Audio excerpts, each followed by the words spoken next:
no ar. Plenitude, o programa do Centro Espírita Joana de Ângeles. Produção Seja Barra. Apresentação Iraci Campos.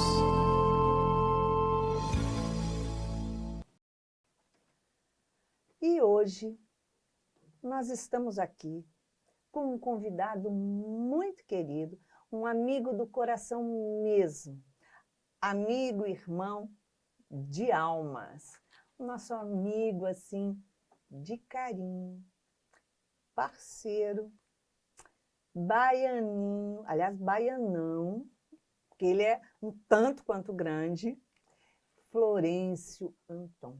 Seja bem-vindo ao nosso programa. Muito obrigado, Florencio. Muito obrigado.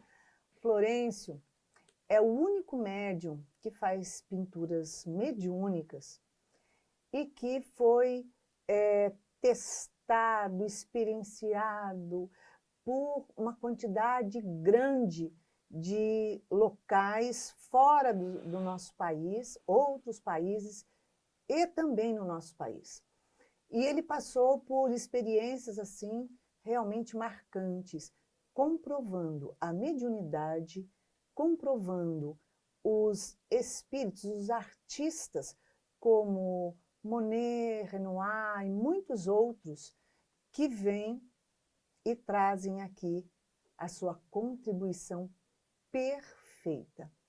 E hoje nós estamos entrevistando.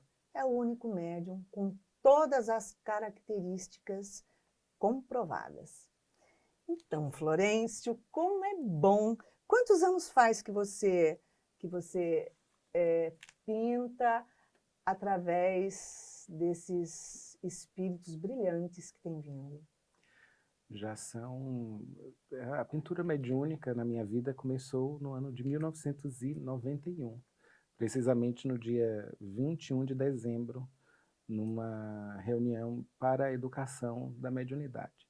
Portanto, já são quase 28 anos de trabalho ininterrupto com um grupo de aproximadamente 110 pintores desencarnados e uma produção mediúnica que gira em torno de 37 mil telas sem nenhuma repetição.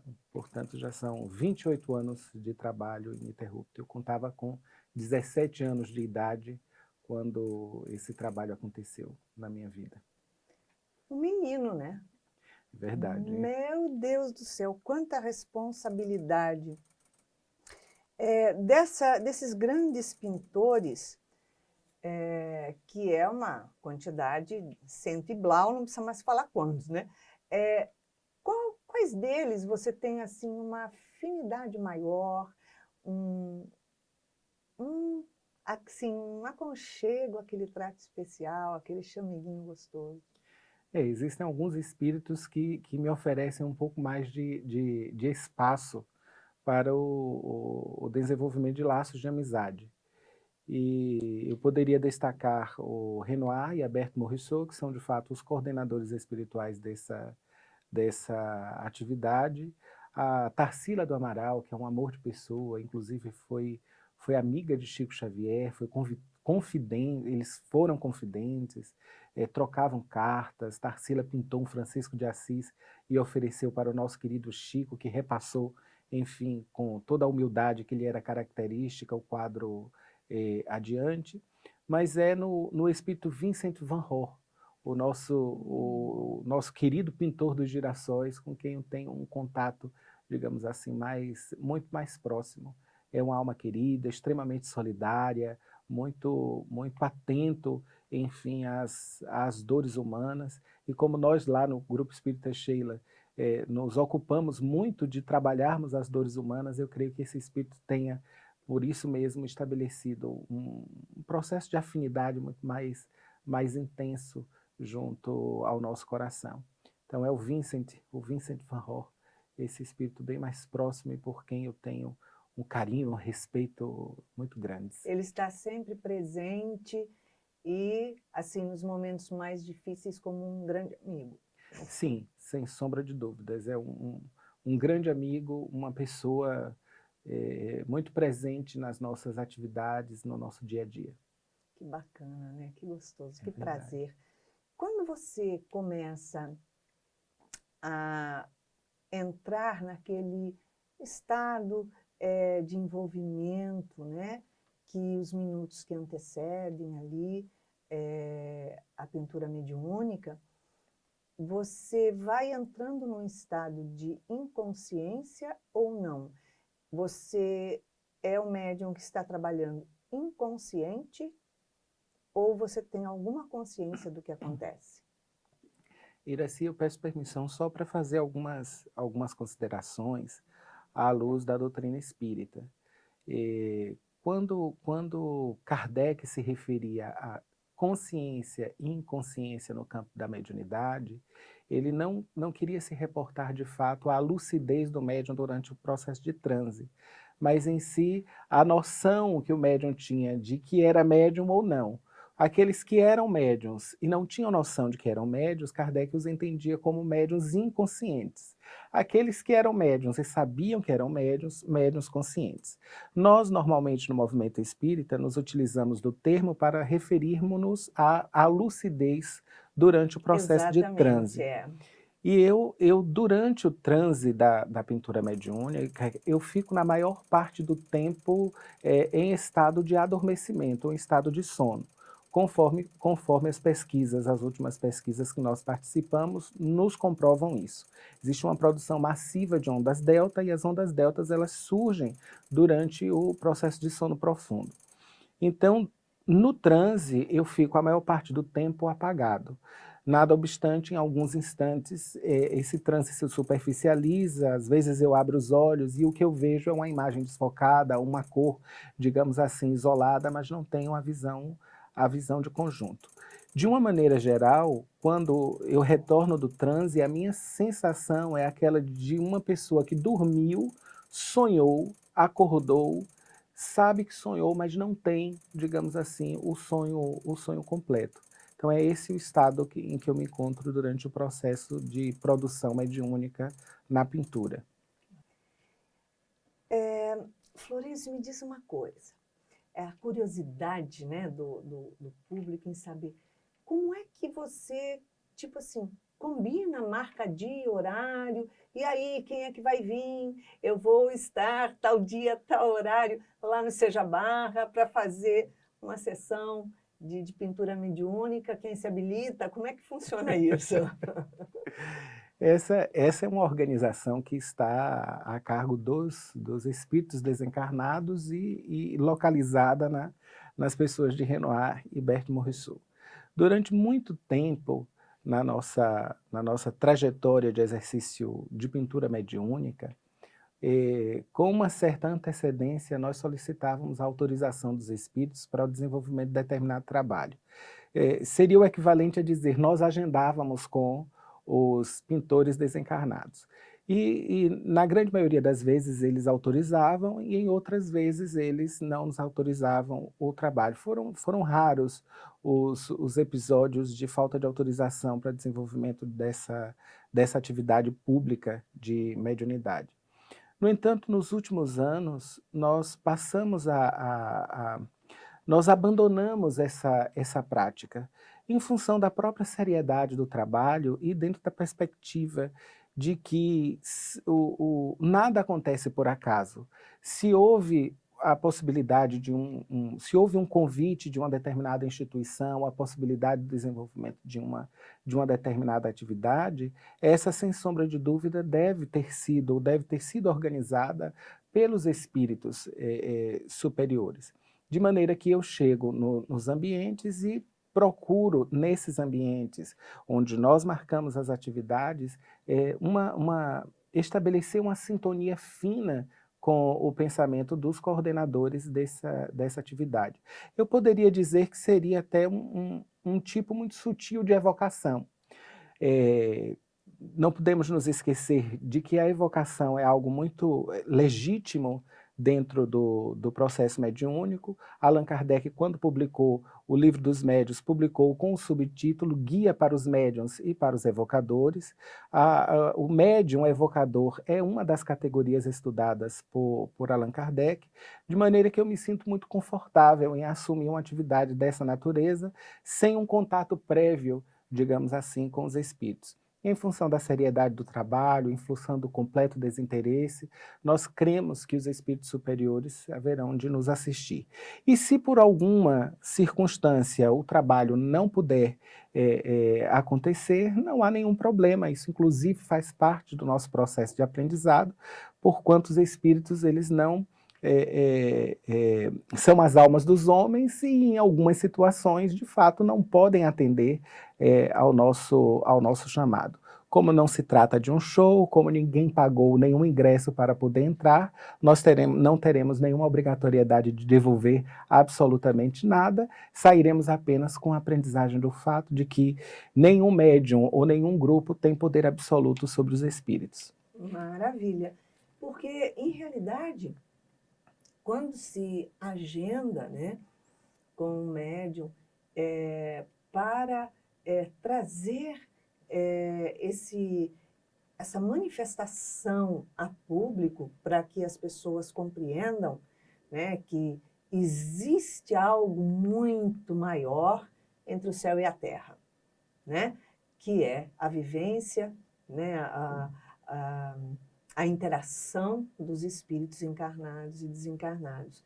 Então, automaticamente, como eles acompanham você, como eles estão com você, e a gente sabe que, para que se dê um trabalho mediúnico, esses espíritos mais elevados precisam estar sempre nos assistindo para que a gente esteja, né, em ponto de servir, né?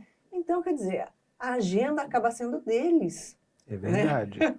É verdade. Eles sabem mais da nossa vida do que a gente mesmo. Eu não tenho dúvida. Florencio, agora uma coisa que chama muita atenção.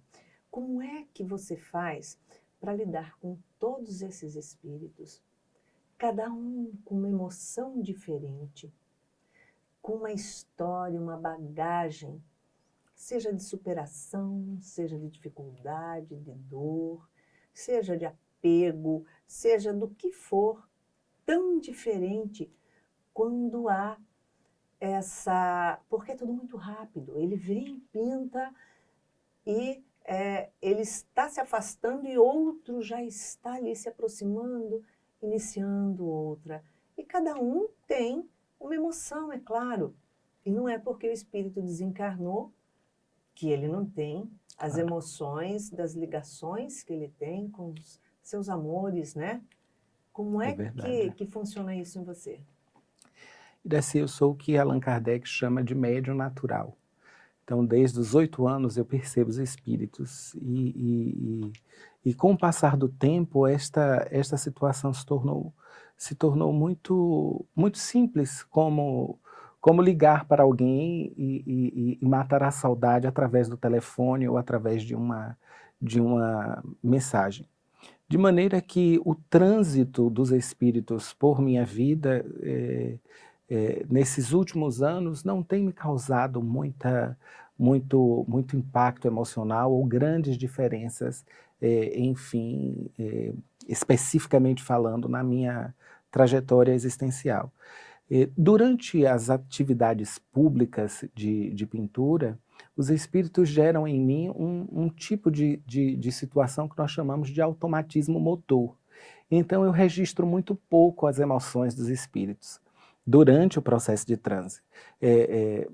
Na grande maioria das vezes consigo me assenhorear das emoções, dos pensamentos do espírito que inicia, e uma vez no estado de transe eu já não consigo mais cerebrar aquilo que eles estão executando durante o processo.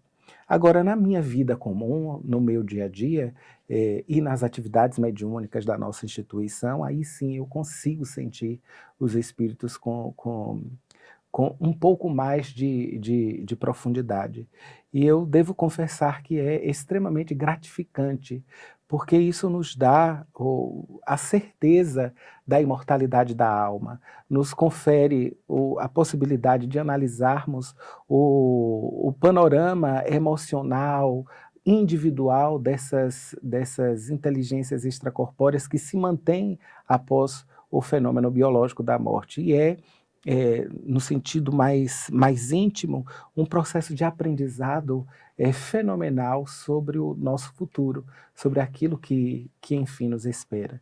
É óbvio que nós, por conta de ainda estarmos mergulhados num planeta de provas e expiações, cuja característica dos seus habitantes é a propensão para o mal, nós também travamos contato com entidades menos boas e que estão ainda com os corações mergulhados na maldade.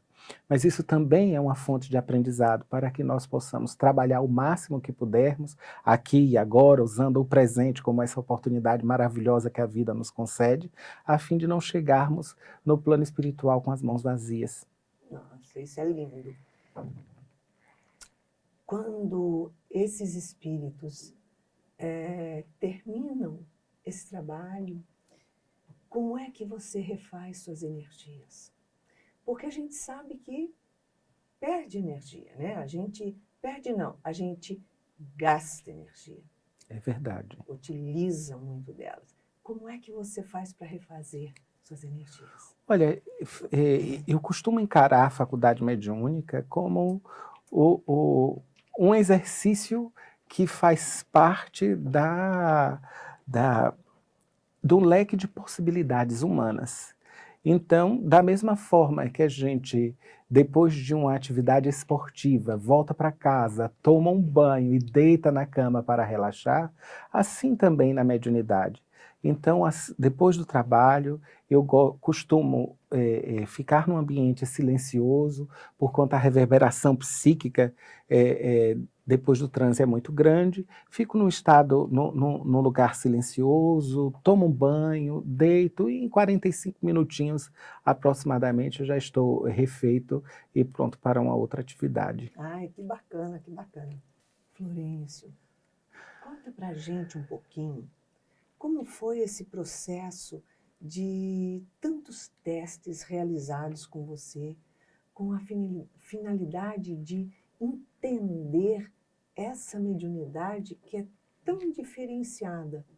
Porque a gente vê muitos médiuns que fazem a pictografia, mas tão raros, com tanta perfeição, com tanta... a gente vê que realmente é o artista que está ali fazendo. Né? Os traços têm muita perfeição. Como é que funcionou isso em você? Conta pra gente um pouquinho. Eu penso, Iraci, que para além do aqui e agora, existe aquilo que alguns irmãos de outras religiões chamam plano de Deus. Uhum. E eu penso que a divindade, os espíritos superiores, os tutores do meu processo reencarnatório, devam ter já previamente estabelecido alguns programas.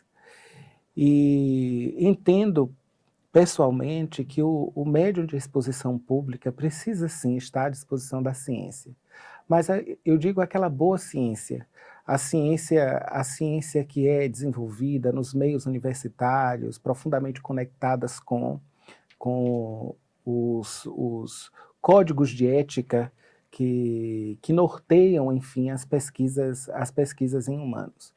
E sempre entendi que nós, como médiuns, poderíamos oferecer a nossa contribuição a uma ciência que, por força da filosofia positivista e do paradigma materialista, se tornou muito fragmentadora, extremamente reducionista, biomédica, tecnicista, afastando, enfim, daquilo que constitui o humano a sua expressão talvez mais essencial, que é a espiritualidade.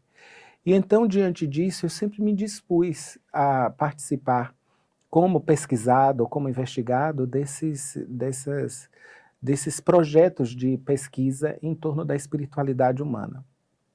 já desenvolvemos, se não me falha a memória, participações em 5 pesquisas.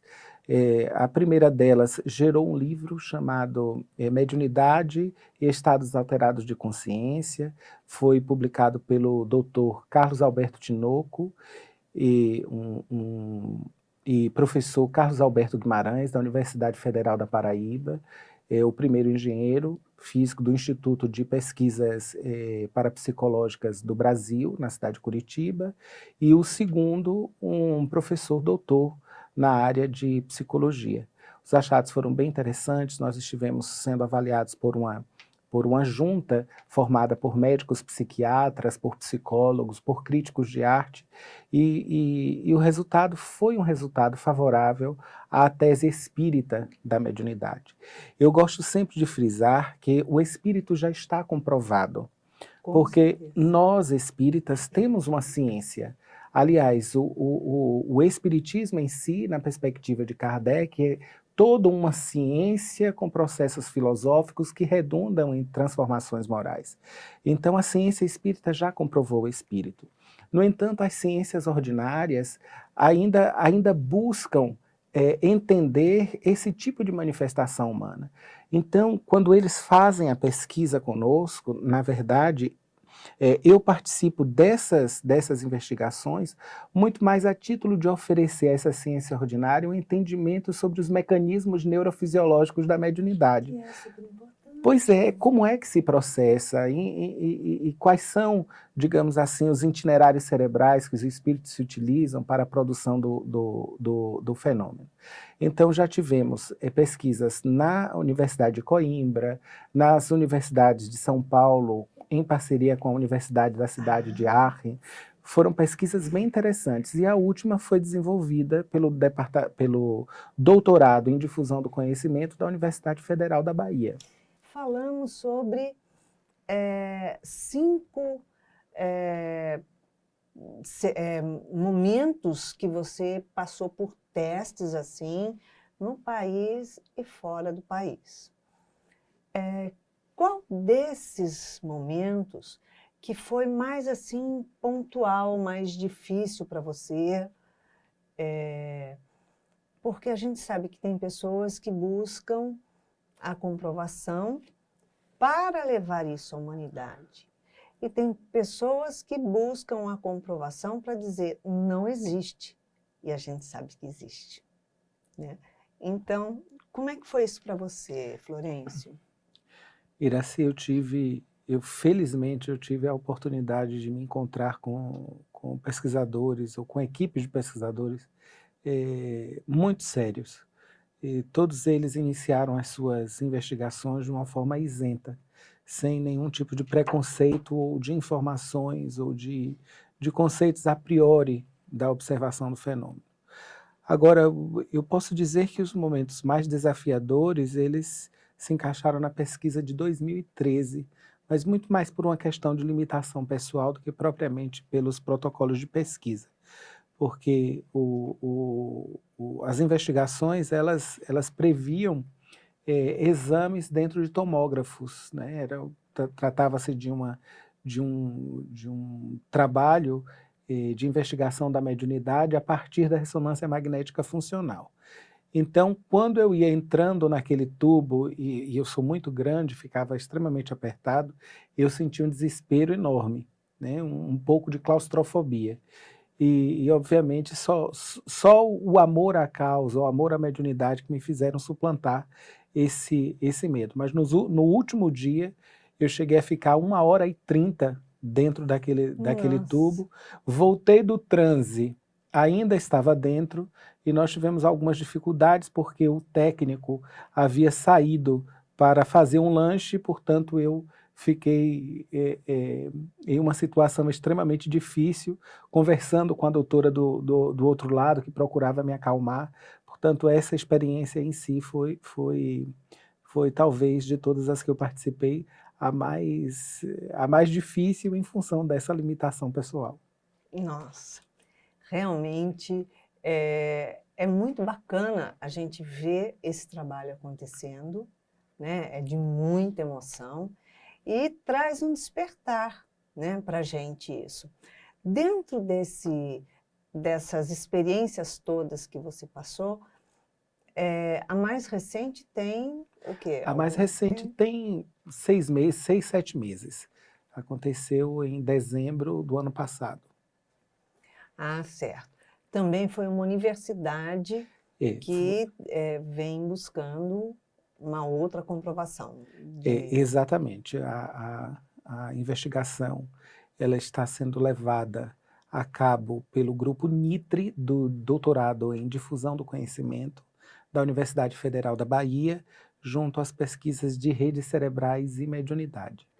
Esse grupo desenvolveu um projeto liderado pelo professor Dr. José Garcia, e na oportunidade eles monitoraram o meu cérebro através do eletroencefalógrafo. E isso gerou alguns gráficos bem interessantes e que apontam para o fato de que durante o processo de transe eu estou realmente em estado de sono profundo. Olha só, que bacana, né? E na verdade tem uma movimentação assim extremamente acelerada, né? Enquanto você registra ali nos aparelhos o estado alfa, né? Foi o estado alfa e o padrão de onda delta durante o processo de transe. A princípio, os investigadores pensaram que se tratava de artefato, ou seja, alguns movimentos oculares ou movimentos musculares provocando aquele tipo de padrão de onda. No entanto, eles se aplicaram uma série de filtros e com uma análise mais profunda, eles chegaram à conclusão que, de fato, durante o transe, o padrão de onda era aquele, e que se intensificou através de uma psicografia assinada por Renoir. Na oportunidade, os espíritos desenharam 2 quadros ao mesmo tempo, um quadro só com uma mão, e fizeram, enfim, uma psicografia, gerando, obviamente, muita curiosidade, algum espanto por parte dos pesquisadores. Porque como é que um cérebro está funcionando em padrão delta, cujas ondas somente aparecem na eletroencefalografia de uma forma massiva quando o indivíduo está em sono profundo, e apesar de estar com o cérebro agindo em estado de sono profundo, estava desenhando e escrevendo. Portanto, foi uma experiência muito interessante. Depois isso gerou alguns gráficos sobre as redes cerebrais e que, quando comparados com os gráficos das minhas redes cerebrais no estado de consciência, no estado de lucidez, são completamente diferentes, díspares, indicando que, muito possivelmente, a assinatura cerebral do médium em transe profundo, de fato, ela pode ser modificada graças à intervenção de uma inteligência extracorpórea. Caramba, que bacana. Florencio, você é pedagogo, psicanalista, enfermeiro, terapeuta em regressão da memória, enfim, tem um pacote grande aí. Nós vemos aí uma pessoa que se dedica tanto a estudos, ser em sua totalidade da forma que você dedicada, compromissada, sério, nesse trabalho todo de estudos e de práticas mediúnicas, né? Fala um pouquinho da mediunidade, da sua mediunidade. Como foi que todo esse trabalho, todos esses estudos te ajudaram com a prática da mediunidade? Eu penso, eu hoje sou vinculado ao grupo AGOGE, do Centro Universitário Adventista de São Paulo, onde nós estudamos dentro e esse grupo está conectado ao programa de mestrado em educação. Eu sou mestrando em educação, meu foco de pesquisa é espiritualidade humana.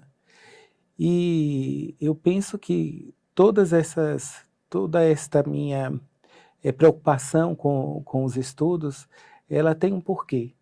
O meu objetivo, talvez como profissional, como cientista, como pesquisador e também como médium, é contribuir para que esse pêndulo histórico que estava muito mais propenso a se inclinar para o paradigma materialista, o paradigma simplista, a visão reducionista de criatura humana, possa retornar para o paradigma integrador, o paradigma da complexidade, onde nós percebemos o ser humano como sendo multideterminado por uma série de fatores, inclusive o espiritual.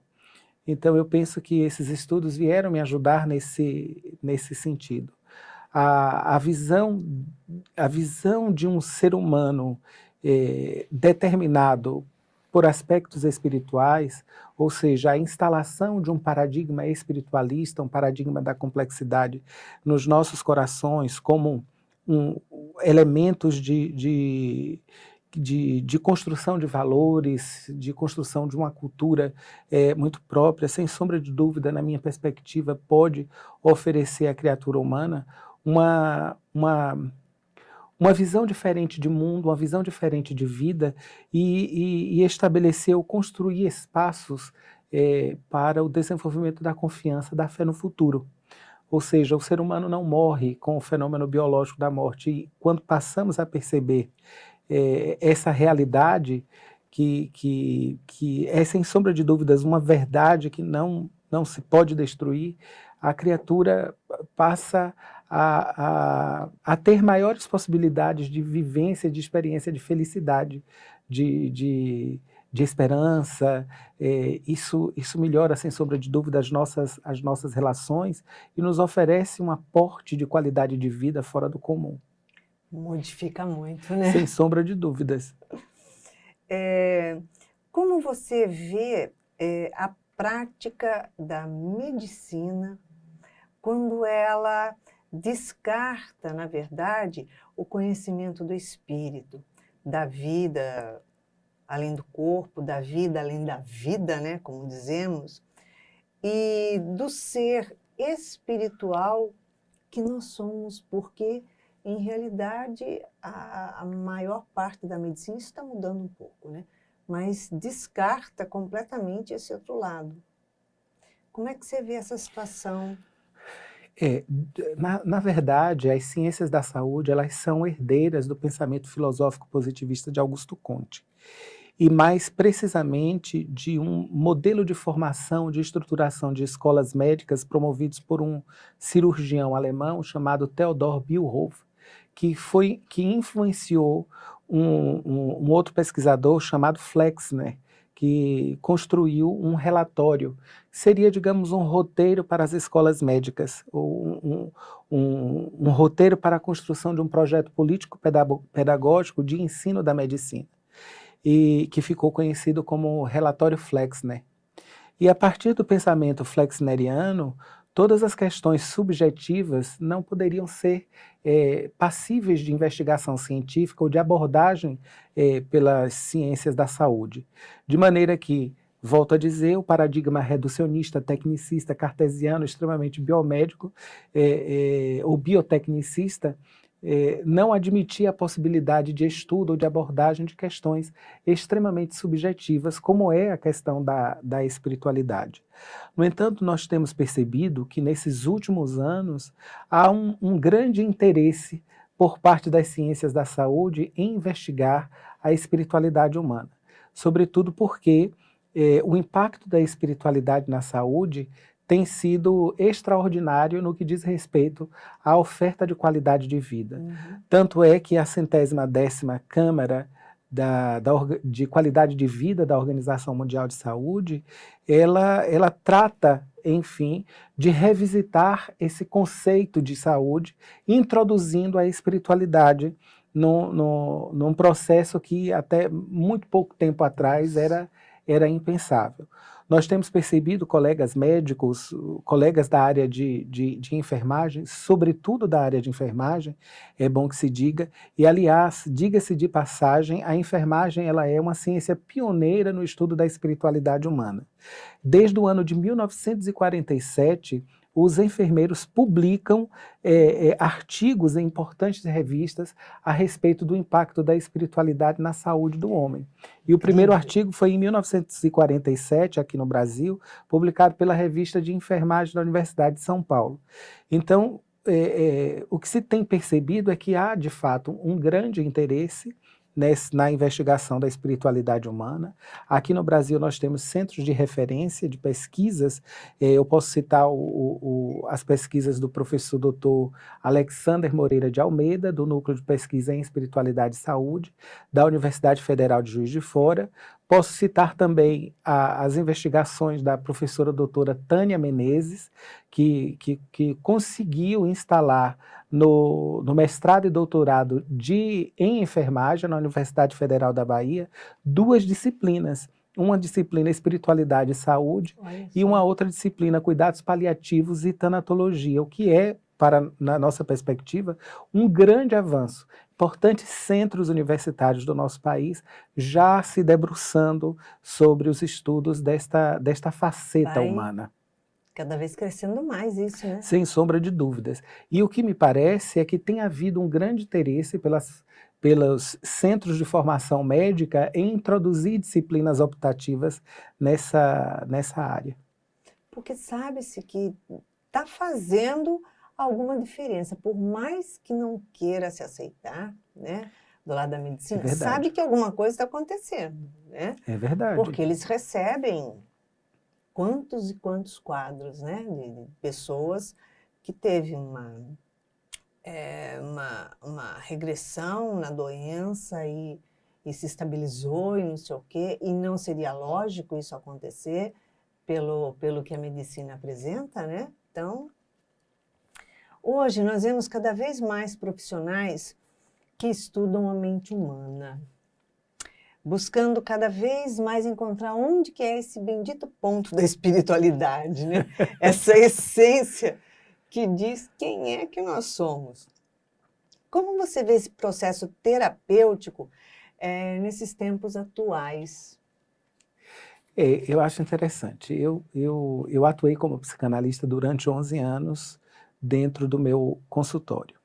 A psicanálise freudiana ela é muito ortodoxa e talvez um pouco afastada das investigações ou das possibilidades de associação do pensamento psicanalítico à questão da espiritualidade ou das manifestações espirituais e religiosas.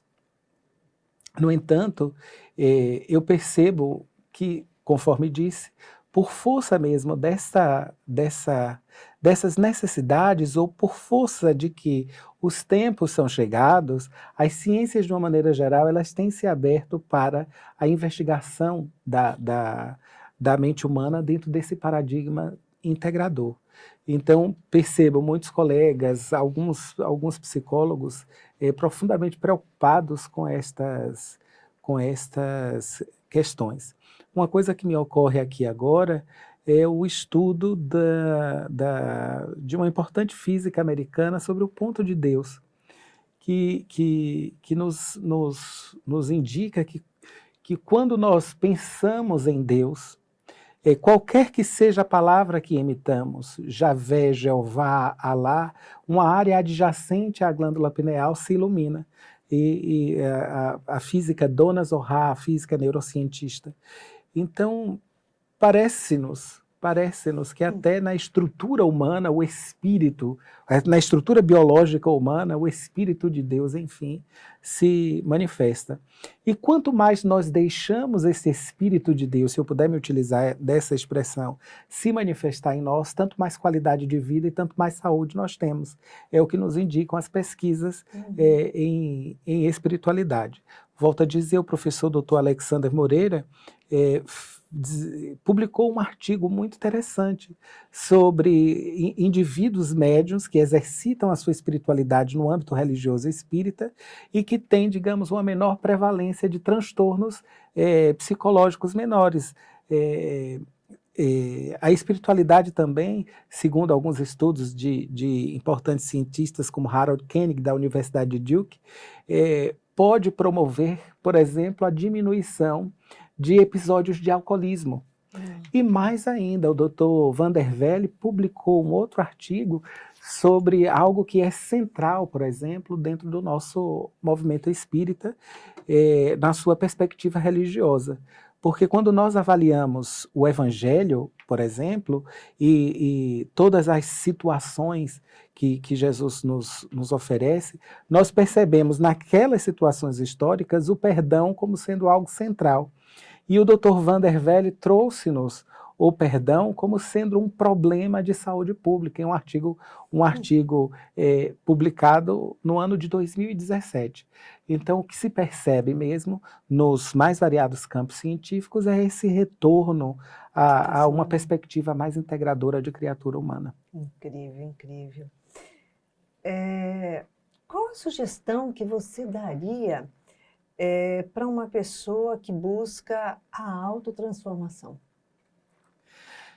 Esse é um caminho muito individual, Iracy. É extremamente difícil nós indicarmos direções, porque quando nós apontamos caminhos para as pessoas, de uma certa forma nós nos tornamos responsáveis pelos seus passos. Então eu posso dizer daquilo que aconteceu comigo. E o meu processo de busca pessoal, de busca do self, de autotransformação, perpassa por um esforço extremo de entendimento de mim mesmo. Das minhas emoções, de estudo das minhas inclinações, dentro daquela perspectiva do respeito também dos meus próprios limites. Existem situações, por exemplo, que eu não consigo ainda avançar. Isso diz muito respeito à minha humanidade. Então, quero dizer com isso que é necessário, extremamente necessário, aquele processo de autoaceitação. Aceitar as suas limitações, conhecer as suas limitações e, obviamente, trabalhar dentro daquilo que você pode para ampliar o seu lado melhor. Você acha que a regressão de memória, ela pode auxiliar bastante nas construções mentais para que a pessoa tenha um equilíbrio maior? Eu não só acredito, como já percebi junto aos meus pacientes grandes melhorias. Alguns de nós espíritas não aceitamos muito bem a possibilidade de adentrarmos ao passado reencarnatório dentro da perspectiva de ajuste, porque existem determinados conceitos que dizem que o que passou, passou. Se nós nos esquecemos do passado, é por um mecanismo, digamos assim, de proteção. No entanto, por exemplo, a partir da psicanálise, Freud levava os seus pacientes a reviverem determinadas experiências que aconteceram, por exemplo, na sua infância. E a terapia de regressão de memória, a terapia de fantasia de vivências passadas, ela avançou um pouquinho mais. Alguns pacientes chegaram a viver experiências intrauterinas e outros tantos alegavam experiências em outros momentos. Algumas delas com fortíssimas evidências de que eles de fato viveram aquilo. O que eu penso é que contrariamente a alguns colegas e alguns pensadores, é que o passado tem uma extrema importância na nossa vida. Uma metodologia chamada metodologia autobiográfica, que surgiu em contraposição, por exemplo, à filosofia positivista de Augusto Comte, que não entendia a sociologia como a ciência, ou não aceitava a sociologia como a ciência, e que foi resgatada, por exemplo, nos últimos 10 anos pela pedagogia na área de formação de professores, vai ser muito importante no esclarecimento dessa questão, porque ela exatamente nos diz que quando nós olhamos para o passado, ou quando nós sugerimos narrativas do nosso passado, nós ressignificamos o nosso presente. Nós aprendemos um pouco, nós visitamos as experiências difíceis que nós vivemos, extremamente desafiadoras, e tratamos de não repeti-las, digamos, no presente atual, na nossa trajetória atual. Então, como terapeuta de regressão de memória, eu entendo que levar um paciente ao passado significa descortinar ou desvelar o problema a partir de uma nova perspectiva ou de uma outra perspectiva, uma perspectiva mais afastada, em que ele pode avaliar as ações que esboçou de maneira a se reposicionar na sua existência atual, anulando, a partir dessa experiência de aprendizado, o trauma que viveu naquele então. Então eu defendo, não é uma terapia espírita, é uma terapia de base espiritualista, porque acredita na reencarnação, mas não é uma terapia espírita, é bom que se diga, e deve ser entabulada dentro dos consultórios de psicologia ou de psicanálise, junto a terapeutas muito bem formados.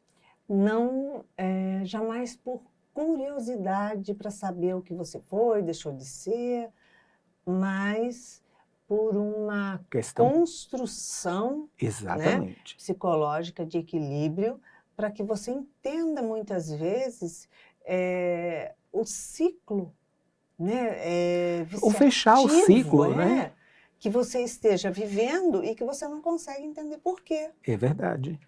Né? Eu vejo muito por esse lado, porque se nós estamos hoje em determinada situação, que nós nos envolvemos em conflitos, nós temos as nossas angústias, as nossas dificuldades, nós não juntamos isso somente nesse trechinho de encarnação que temos. Exatamente. Isso tudo já é resultado de muitas experiências, cabeçadas que nós demos, e que a gente está trazendo isso muito vivo dentro da gente. Então, quando conflita com a situação atual, é que vai eclodir alguma coisa, né? É verdade, nós poderíamos dizer assim, são ciclos viciosos ou núcleos de experiências passadas que determinam, digamos assim, ou que vão se repetindo ao longo das nossas existências e que se transformam, digamos assim, em elementos definidores do nosso comportamento. Então, a partir do momento que nós lançamos luz, ou trazemos esses elementos do inconsciente para o consciente, quando nós os iluminamos pela nossa razão, nós passamos a entender o porquê da insistência em determinado comportamento que nos infelicita. E isso, obviamente, gera um grande bem-estar, porque você se livra desse núcleo, procura trabalhar esse núcleo para não repetir o comportamento vicioso e, por consequência, consegue conquistar uma certa qualidade de vida. Isso é muito bacana. Tudo para melhorar. Sem sombra de dúvidas. Mas tudo que é bom não dura pouco. Dura uma eternidade, porque quando passa, a gente lembra com alegria, como desse momento gostoso que estamos vivendo aqui nesse programa Plenitude. Muito obrigado. Estamos em plenitude, então, como chegou ao final do programa, eu convido você a deixar uma mensagem aos nossos espectadores, aqueles que acompanharam toda a sua entrevista e acompanham a sua trajetória tão desafiadora. Muito obrigado. Eu queria dizer aos nossos amigos, queria compartilhar uma história vivida com Sheila, a mentora espiritual da nossa instituição. A vida de um médium não é uma vida fácil, é uma vida extremamente desafiadora, muito embora rica de grandes experiências. E em uma determinada ocasião eu estava vivendo uma situação muito difícil e a nossa Sheila se aproximou e me deu algumas orientações. E eu, profundamente rebelde, magoado com algumas pessoas, disse para a Sheila: senhora, minha irmã, pensa acaso que a vida é um mar de rosas? E ela, muito sabiamente, com aquele carinho que lhe caracteriza a alma, disse o seguinte: meu filho, eu não só penso que a vida é um mar de rosas, eu sei que a vida é um mar de rosas. Resta-nos apenas o cuidado de transformarmos os espinhos em seguros degraus que nos conduzirão a Deus. Então é essa a mensagem da nossa querida Sheila, que eu deixo para o seu público, agradecendo o carinho da lembrança, esse espaço de de reflexão, e agradecendo a você e ao Seja por mais esta oportunidade de aprendizado. Eu que agradeço, em nome de todos aqueles que estão ouvindo, e a nossa amizade querida, de coração. Verdade. Irmãos baianos é nada, irmãos franceses esse, ixi, que dá pesada. Então não teve jeito, né? Pois é. Tem que lembrar. Então, para que você tenha uma semana feliz, uma semana radiante, cheia de muito amor, nós deixamos aqui para você um beijinho cor-de-rosa. Muita paz. Plenitude. Produção Seja Barra. Plenitude.